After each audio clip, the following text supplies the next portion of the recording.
So creating exceptional real estate experiences for our agents, our customers, and our communities through the passionate delivery of truly remarkable service is our mission. And changing lives is what we do. Hey everybody, welcome to the Distinctive Property Show. And as we wrap up the month of lead generation, our raving fan circle of excellence focus on lead generation, I thought I'd shoot a video and talk to you a little bit about the best practice and just sort of wrap it all up.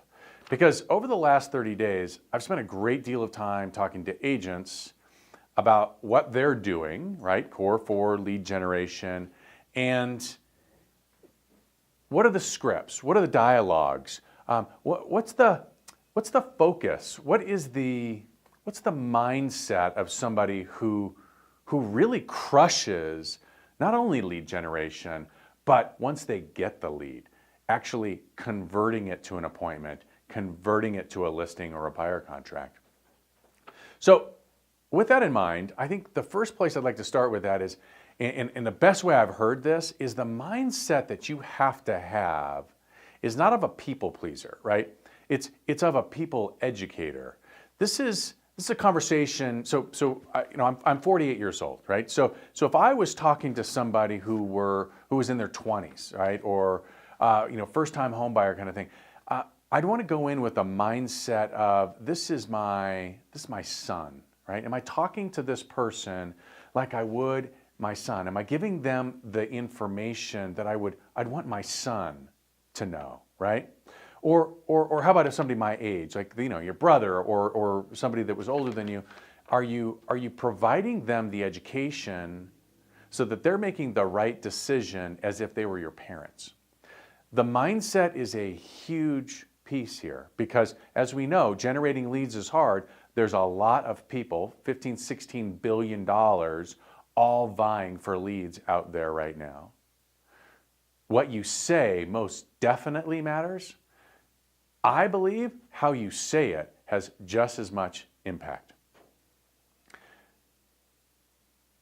Being the expert and being the professional is the only way to be that people educator instead of that people pleaser. And this is what I mean, right? A lot of times we get into a conversation with a client and we want so badly to please them that we kind of go along, right? Here's a trick. When it comes to educating a client, somebody says, "Hey, listen, I want to price my property for $50,000 more than it's worth." Rather than it being your opinion as to where they should price their property, how about be the expert of what all of the experts say? So rather than, well, my opinion is, how about the 3 leading organizations on this topic say this. So here's what I mean, right? So when it comes to interest rates, right? Interest rates are low, they're expected to go up. Is that your opinion? Or couldn't you go to, I don't know, Freddie, to Fannie, to National Association of Realtors, to the National Banking Association, and use their data to say, hey, you know what? The 4 leading prognosticators, if you will, of where interest rates are going to go in the next quarter and the next 3 quarters, say that the interest rates are likely to go boom, boom, boom, right? It shows you as a professional. It shows that you're not basing your world on your opinion. You're actually basing it on fact, and it really shows that you are an agent that's there to educate people, not to please them.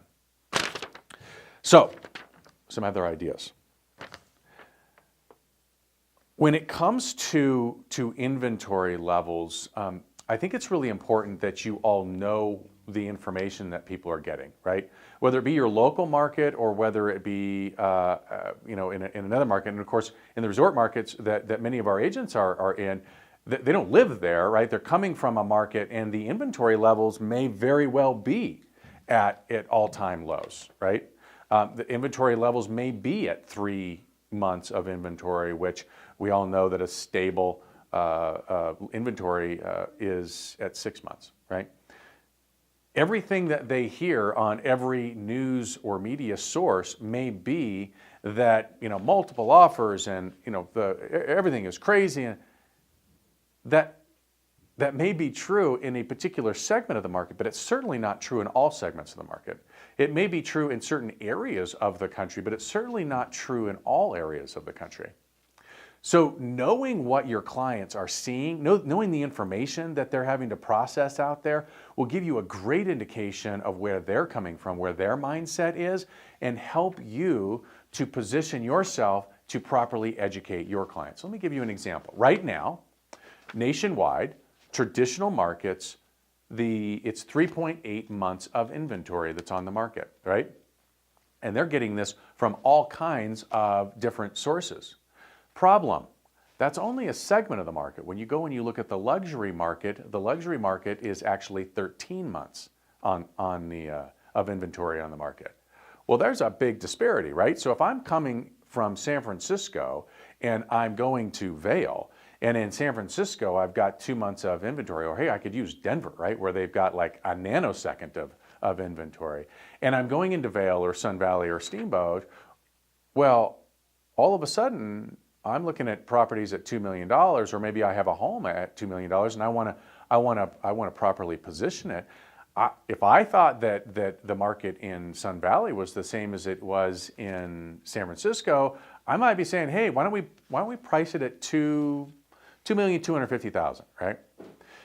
Being prepared and understanding where their mindset is and where they're coming from, and understanding that in their market, their inventory levels are low and that things are crazy, gives you a great opportunity to say, hey, listen, in the luxury market, if your price isn't compelling, it's not selling, right? Again, if the price isn't compelling, it's not selling. At overmarket, we're looking for the needle in the haystack, the diamond in the rough, right? What we're really saying is we're looking for that one client who's not smart enough to get an appraisal, to manage their money properly, all of those things, right? Let's be honest. If I price the property at fair market value, what I'm doing is I'm saying, hey, I'm going to go out and compete for buyers, right? If I took my $2 million property and listed it for $1,950,000, now what I'm saying is I want the buyers to compete for my property. There's a very big difference, and knowing what's going on and being prepared to have the conversation, and having the conversation in the right tonality and the cadence and in the right manner, it's the difference between making you a winner and making you not a winner, right? And folks, here's the bottom line. If you're not educating, and you're not gathering the information to be the expert so that you can educate, and you're not role-playing those out so that you're not practicing this on clients, if you're not doing those things, then you're not going to be one of the people who are going to crush it moving forward. The market is getting more and more and more competitive. For those people that are going to educate themselves, make sure that they're professionals, do the things that they're supposed to do, we all know it, right? Those people are going to take off, and they're going to leave all the others behind. The market is competitive. The leads are coming in. Make sure that when a lead comes in, that you're the right person, saying the right things, saying them in the right way. Until next time, as always, we're here for you.